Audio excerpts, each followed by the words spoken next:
Riwruok ma jodong Suba kotelnegi kod ker ma Suba e kaunti ma Migori Japheth Riogi okone josiasa e kaunti ma Migori kod gwenge mamoko e piny Kenya mondo were gi siasa mag koko ahinya e kuonde liete. Riogi mane wuoye kinde manotelo ne jodong Suba e chiwo ote margi mar mos kod kwe ne familia mar mosenindo kansila machon George Odalo owacho ni en gima rach ni kuonde liete oseloki paw lweny ka moko kuom josiasa matiyo kod liete kaka kuonde magi mag manyo ombulu. Owacho ni josiasa e kaunti ma Migori kod gwenge mamoko e piny Kenya nyaka koro go siasa mar kwe.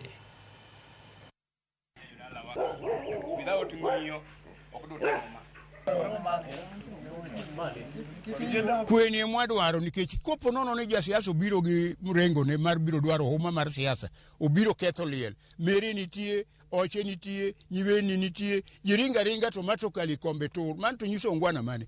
Koro na akwayo no ka ng'ato mong'e ni biro ndalo siasa ni. Ogo siasa mamuol ok otamo jo siasa, ogo siasa mamuol to wewa. Omiyo na akwayo kata nyithindwa ma support jo siasa go. Giyie giyore. Sa siasa be podi wabiro rito siasa 2027 to siasa be nitie kamigoye to kik goye sa liel sama ji nigi kuyo. Wakwani jopiny kaachiel gosiepe gi wede duto te mabiro ka gima duong' moket mbele waket kwe mar Jehova Nyasaye.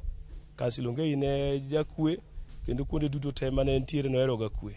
Koro kansilas duto te mabiro ka kaachiel jo siasa wetewa maduong' watim en kwe. Waonge gi koko kendo wakwayo ni kik ng'ato pok kabiro gi rieko moro mar kelonwa koko. Omiyo wakwayo ja siasa moro amora mobiro warwake to biyo go mana siasa to wuok odhi adhiya gi kwe ma ok waneno ni oloso plan moro mar kelonwa koko. Sasa ma lweny owuok to mago mana nyithi mine, mago mana chuo mine, ka hinyruok owuok mine madongi nyithindo kiye, nyithind mine matho.